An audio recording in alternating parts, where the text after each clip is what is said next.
Have you ever been betrayed by someone you trusted so deeply that even after they left, your mind never left the pain? You smile in public, but privately, your thoughts are fighting wars nobody can see. You replay conversations, you question yourself, you overanalyze every text message, every silence, every memory, every red flag you ignored. And suddenly, you are no longer just healing from betrayal, you are battling anxiety, fear, and emotional exhaustion. Betrayal does not only break the heart, sometimes it breaks the mind. Because after someone lies to you, cheats on you, abandons you, or disappoints you deeply, your brain enters survival mode. Now you question everything. Was any of it real? Why did they do this to me? What did I do wrong? Will I ever trust again? What if this happens again? And before you know it, overthinking becomes your daily companion. Today, we are going to talk about how to stop overthinking after betrayal, not just physically, not just emotionally, but mentally and spiritually too. Because healing is possible, peace is possible, and you deserve to breathe again. First, accept that betrayal shocks the mind. One thing many people do not understand is this. Betrayal creates mental confusion. When someone you trusted hurts you, your mind struggles to process the contradiction. How can someone who said, "I love you," destroy me emotionally? How can someone who prayed with me lie to me? How can someone who promised forever suddenly become a stranger? Your mind keeps replaying the pain because it is searching for answers. That is why overthinking starts. You are trying to make sense of something painful. But hear this carefully. Not every betrayal will give you closure. Some people will hurt you and still sleep peacefully at night. Some people will destroy your peace and act like nothing happened. And if you keep waiting for them to explain your pain properly, you may remain emotionally trapped forever. Healing begins the moment you stop asking, "Why did they do this?" and start asking, "How do I save myself from drowning in this pain?" Secondly, stop blaming yourself for what someone else chose to do. This is where many people get stuck. After betrayal, you begin to attack yourself mentally. Maybe I was not enough. Maybe I loved too much. Maybe I should have seen the signs. Maybe I deserved it. No. Listen carefully. Someone else's inability to love you correctly is not proof that you are hard to love. Do not carry guilt for another person's character. Good people get betrayed too. Loyal people get cheated on too. Kind hearts get broken too. Their betrayal reflects their decisions, not your value. And the moment you stop blaming yourself, your mind begins to breathe again. Thirdly, stop replaying the pain every day. Some people are no longer in the relationship physically, but mentally, they are still there every single day. You keep reopening the wound. You revisit old chats, you check their social media, you replay old memories, you imagine different outcomes. And every time you do that, your heart bleeds again. Healing cannot happen if you keep feeding the pain. Imagine trying to recover from a deep wound while scratching it open every morning. That is what overthinking does. You must discipline your mind, because your mind will go wherever your attention goes.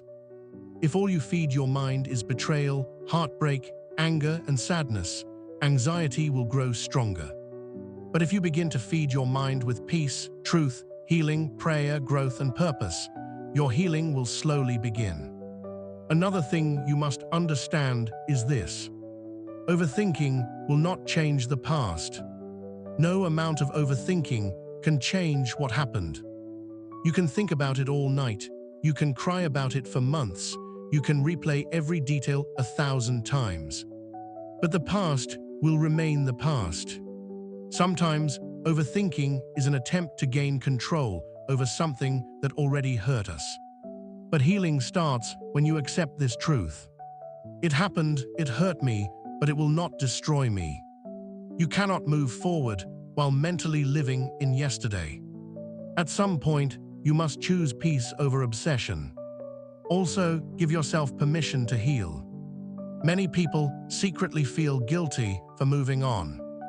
You think healing means the pain was not real. But healing does not mean it did not hurt.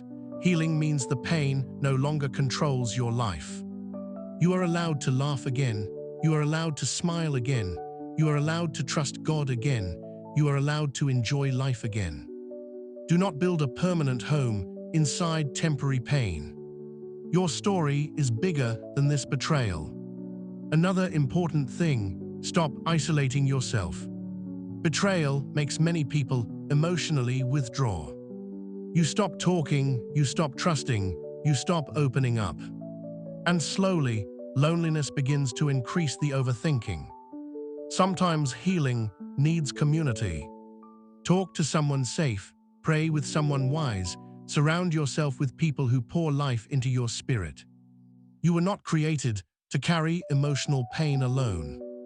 And please hear this. Not everybody is your enemy because one person hurt you. Do not let one betrayal make you fear genuine love forever. Finally, give your pain to God.